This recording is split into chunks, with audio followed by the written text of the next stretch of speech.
title is exactly what it says on the tin. I rant about opinions that have some popularity or I see constantly time and time again, whilst trying to remain somewhat civil. This content is a lazy form of content, meaning these videos have little to no research put into topics that they cover, thus they should not be used for any objective reason. These videos are nothing more of an opinion, and therefore I do not hate the people with those opinions, but the opinion itself. Do not harass others for having different opinions. You can debate in the comments, but please try to keep it civil. You got that? Now let's get into the video. Hello everybody, welcome to episode 9 of ranting about opinions I see floating on the internet, or to put it shortly, RAOISFOTI, even though that's not technically short. On today's episode, we're going to be discussing the idea that power scaling ruins a story or isn't important at all. I'm really tired of people not understanding power scaling or what power scaling even means when watching a battle-oriented action show.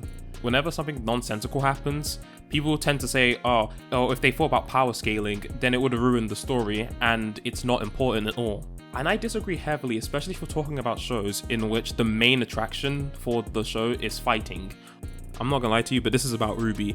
I was honestly going to put myself under an oath to never mention RWBY on this channel, but I really hated it when the Aesops versus RWBY fight happened. And once Team RWBY destroyed the Aesops, people defended the way in which the victory was given with power scaling wasn't important and that this isn't Dragon Ball Z or Death Battle, and all the other weird random nonsense arguments that comes with it. Whenever I see the discussion of power scaling come around, for some reason people think they're just discussing power levels, or they're also thinking of power levels, and power levels were a thing in Dragon Ball Z and are a thing in Dragon Ball Z, in which essentially the Saiyans and the Cold/Freezer soldiers had scouters on their eyes which could measure in numerical data the amount of power a being was displaying. So in the early portions of Dragon Ball Z, it was pretty much safe to say, because first form Frieza had a higher power level than Vegeta at the time, Frieza was clearly stronger. A really strange thing people tend to forget with Dragon Ball Z is that scouters and power levels were used as a means for another character to underestimate the abilities, because to most Frieza soldiers, Gohan and Krillin looked weak. However, they were hiding their power levels, and that was mostly to get through Namek undetected so they could get the Dragon Balls without any stress. Plus, characters in Dragon Ball had transformations as well, and scouters can't exactly predict those, it was only the number that it saw. People see power levels in Dragon Ball Z and think this is what power scaling is. Because character A beat character B, and character C beat character A, therefore means character C could beat character B. And that's where people stop with power scaling. Since people think power scaling is simply that, people just assume power scaling is dumb because it doesn't consider the other kinds of abilities characters have, such as character B having the ability to negate speed, which is character C's strongest ability, whilst character A doesn't rely on speed and instead their strength, and yet what I described here is still a form of power scaling. Personally, when it comes to the Aesop fight against Team RWBY, I don't really care that Team RWBY won because obviously they have to win because they are the protagonists. I'm more annoyed about how they won and how it feels like in RWBY, fights never really feel like both participants struggled and just that one character beats the ever-loving daylights out of the other character without too much stress within the fight. And as much as people want to get angry about the Adam versus Blake and Yang fight, at least there was the chance that Blake and Yang very much could have died because both of them lost their aura during that fight. Everyone lost their aura during that fight. With the Aesops fight, there wasn't any of that. There was virtually no danger for any of Team RWBY, not to mention the Aesops having sudden character flaws that we didn't really see at any point bearing fruition in the fight, or just characters choosing not to do things that would have easily resolved things. So for example, in RWBY Volume 7, there's this character introduced called Marrow who has a semblance called Stay. And this semblance gives him the ability to point his finger in a direction and anything within his line of sight, and the direction of his finger remains somewhat frozen in place. Marrow is able to do this to multiple groups of people, and there seems to be no limit on the amount of people he can do it on. He just needs to retain the line of sight and also needs his, I guess he still needs his finger pointed at them. Marrow very much could have ended this fight in the beginning as Team RWBY were all grouped up. Keep in mind, Marrow had no interest in fighting them in the first place, and his mindset going into this fight was to simply just arrest Team RWBY, which he clearly could have done without harming the group.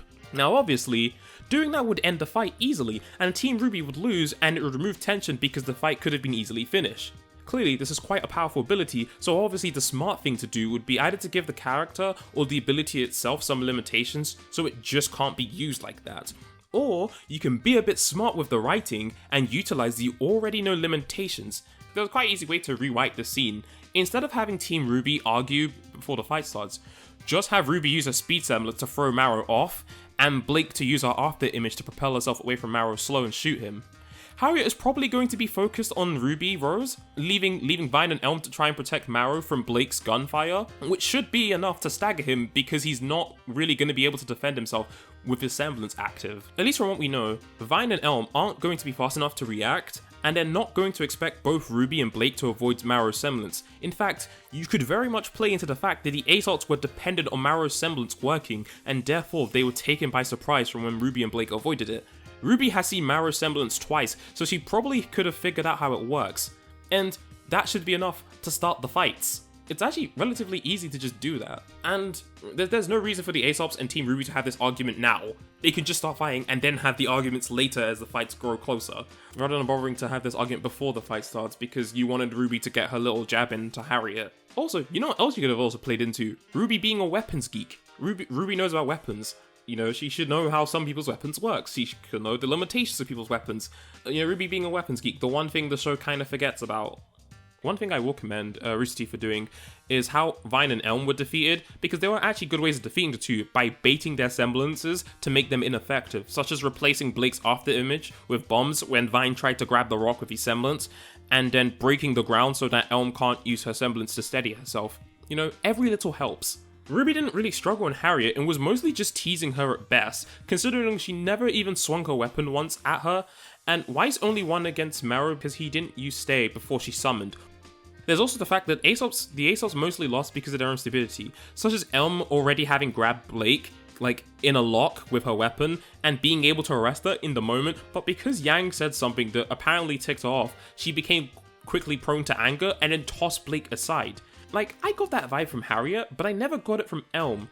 Sure, Elm just arresting Blake ends the fight too easily, but I'm sorry, but like, you shouldn't be able to create tension and then resolve the tension with like, no effort on the character's part. That just seems weak. To me, it seems like weak writing if the tension is broken away and it's not on the main character's part, and instead the stupidity of the person the main character is fighting. Maybe just don't do it, because now it looks like you wanted to create tension but couldn't come up with a way to get out of it, so now you have to throw in something there that we just didn't know about. Also, it makes the victory feel less earned, because now it just feels like the main characters only won because they were lucky enough that the people they fought was stupid. Also, this emotive aspect with Elm and Harriet makes less sense, considering the Aesops aren't supposed to consider themselves friends, yet find it difficult to keep their emotions in check.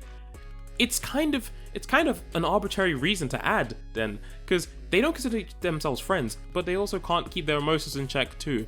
It seems weird to have a rule that you can't consider each other friends, but you can't keep your emotions in check either, you know? I mean, maybe that was part of the flaw they were trying to show in the Aesops, you know, them showing more of their emotions, and that was what kept them down, because especially as we find out later in Volume 8, they clearly do care for each other. And in Marrow's case, well, he's a rookie, so it's fine. So, yeah. And here's the problem I have with the inconsistency and not taking power scaling into account with fights, is the whole essence of this fight, it was supposed to put Team RWBY at the same level as established Huntsmen, thus showing that they've grown in ability. The Aesops were touted as the best huntsmen/huntresses in Atlas, therefore meaning they should be considerably powerful, not maiden level, but at least on the level of Crow and Winter, or between Crow and Winter, considering that Crow clearly looked like he was wiping the floor with Winter pretty easily. Otherwise, the statement that they're the best huntresses and huntsmen is a meaningless statement. To be honest, knowing RWBY, I knew that statement was meaningless to begin with because it's not like the Aesops did anything really impressive, so I definitely didn't believe they were that strong to begin with. The issue for me was that the characters within the show were acting surprised that they were pulling off feats that no one has ever seen before, despite the fact that they have been around characters like Oobleck and Glinda, who RWBY was also impressed by. So I wasn't surprised that Aesops got beaten that easily just based on what they showed, but the show made it seem like there was more to the Aesops, as if they were like a lot stronger than they were, especially from the way the main characters reacted towards the Aesop's abilities in the early parts of Volume 7. The only Aesop I was really impressed by was Elm, who was doing a lot of heavy lifting against the Goliaths. I was just disappointed the show even bothered to go through with this idea that the Aesops were strong, despite not really doing a good job of showing it initially. But because of this fight, we can't exactly quantify the Aesop's skill because they were too easily beaten. Same with Team RWBY. We know RWBY seems to be faster or is on par with Harriet, but we can't really tell how strong Elm is compared to Yang. We also can't tell can RWBY beat Crow now because of how easily she handled Harriet without any problem. Could all of Team RWBY beat Crow? I'm pretty sure all of Team RWBY could probably beat Crow. Could any of the 4 girls beat Crow in a fight? Who knows? Because it just seems like these characters will just be far too easily just considering the fact that they are professional huntsmen. Also, another thing this does is because they're meant to be the best huntsmen / huntresses in Atlas, it makes huntress and huntresses, this high esteemed job that RWBY aspired to be, look very bad, because it makes it seem like, okay, all the huntsmen and huntresses are kind of just weak then if this is the top huntresses and huntsmen in Atlas. It makes them look really bad. It looks bad on everyone else if these 4 characters can't beat these 4 kids who just got their huntsmen and huntress licenses.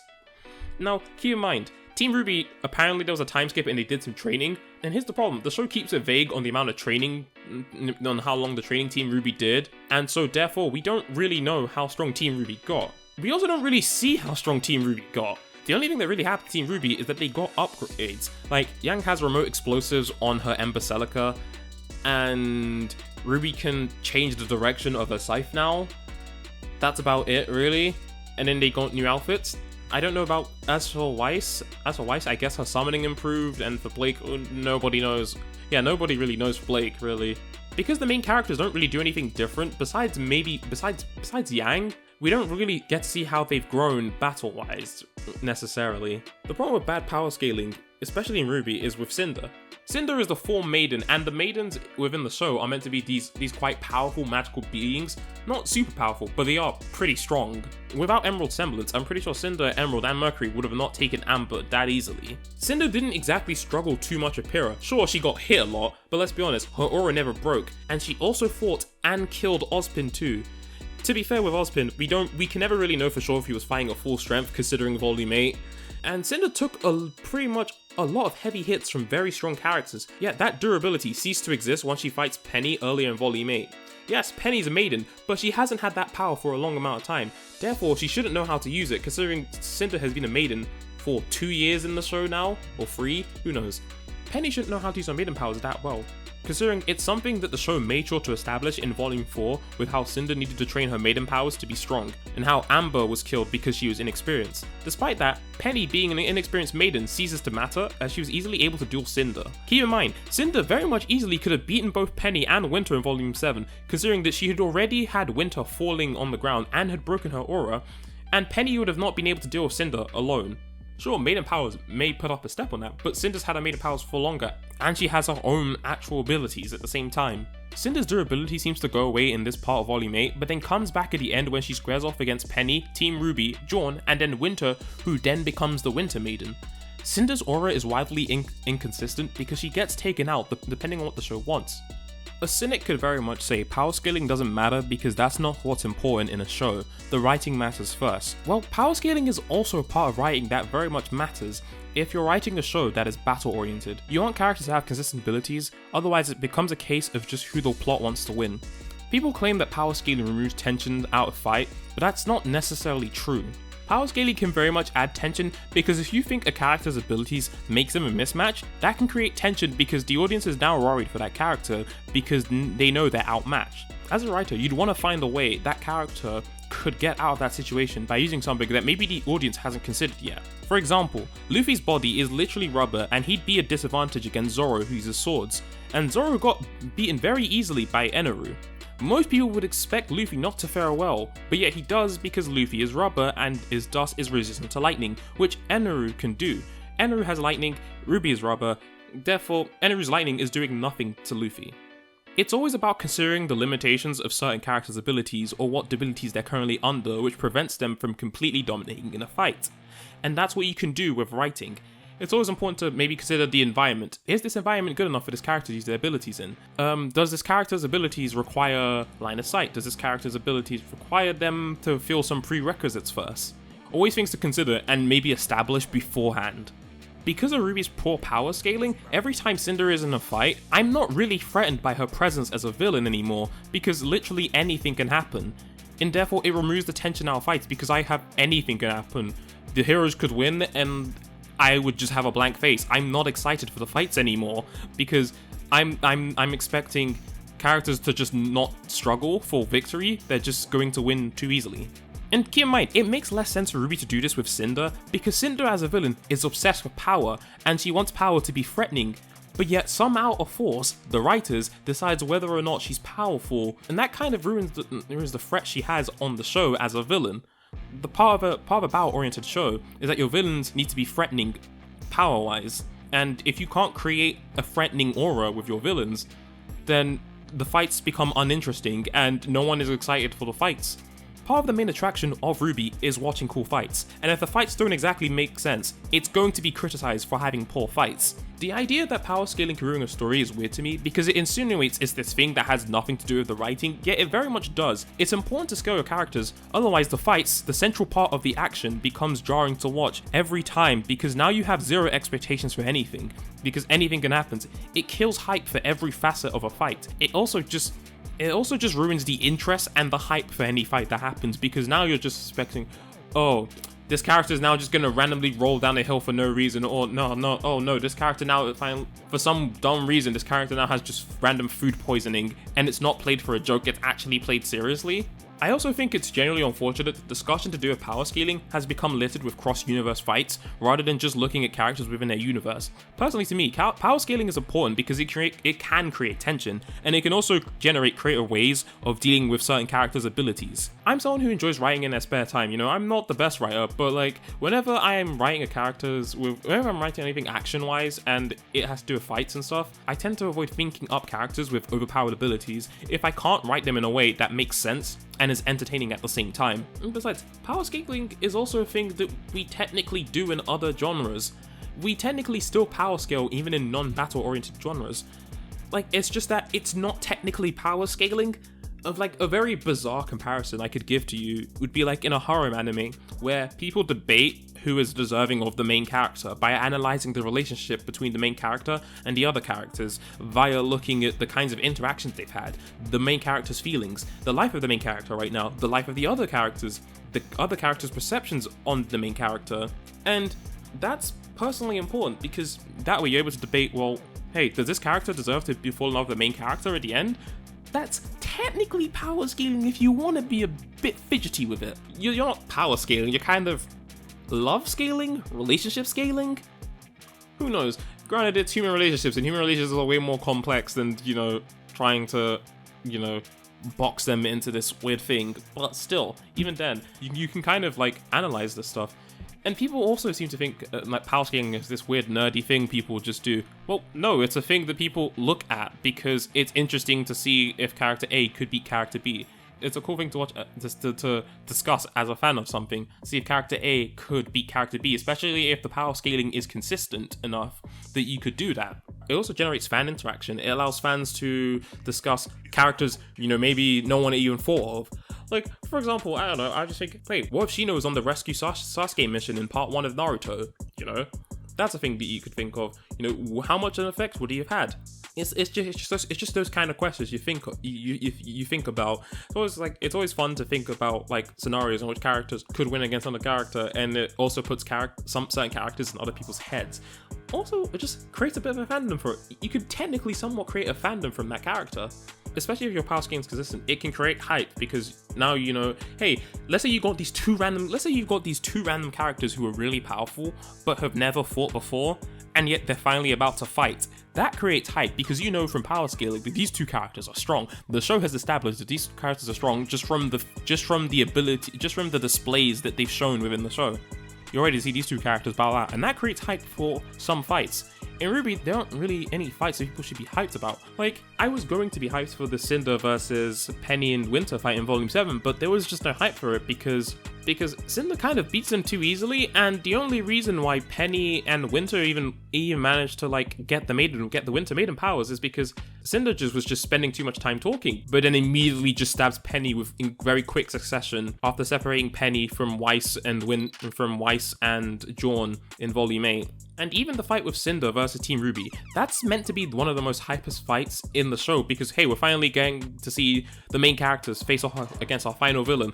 I was not hyped for that fight at all because I was pretty much just accepting anything can happen because Cinder could have very terrible durability and Team RWBY will just defeat a maiden with ease. Cinder was getting quite easily dealt with almost this entire volume and 7, so it was kind of just like, well, he's kind of lost most fights now. What's the point of this character? For a show like RWBY, in which fights are the main attraction, power scaling has to matter, otherwise the fights lack excitement. Especially because nowadays, the fights in RWBY now they're not really that exciting to watch just visually, or most of it is just now like how bright the effects are now, and it's just kind of, I kind of feel nothing anymore. And this isn't to attack the team, the special effects team or the animation team or anything. You know, this isn't an attack on them. It's just my personal experience as a viewer watching the show and me just saying what I just didn't like about the show. So yeah, I think power scaling is important, and it is a part of writing a battle action oriented show. Although I will say there are bad aspects of power scaling, such as I guess a more obnoxious example is people using bounties in One Piece to compare people's strengths, which is a very weird thing to do, because it's like, well, Luffy after being Arlong got a bounty of 30 million. But yet Robin had a bounty of 78 million for her first bounty as an 8-year-old child, and let's be honest, 8-year-old Robin is not beating Luffy in a fight. So yeah, bounties are just a reflection of how much of a threat the world government thinks people are. And that's it for this episode of ranting about opinions I see floating on the internet. Remember to like, subscribe, and share this video with your friends if you feel like. Follow me on my social media and check out my music channel. And also, I don't even know when your birthday is, so I'm definitely not going to remember, so just keep in mind we are not that close.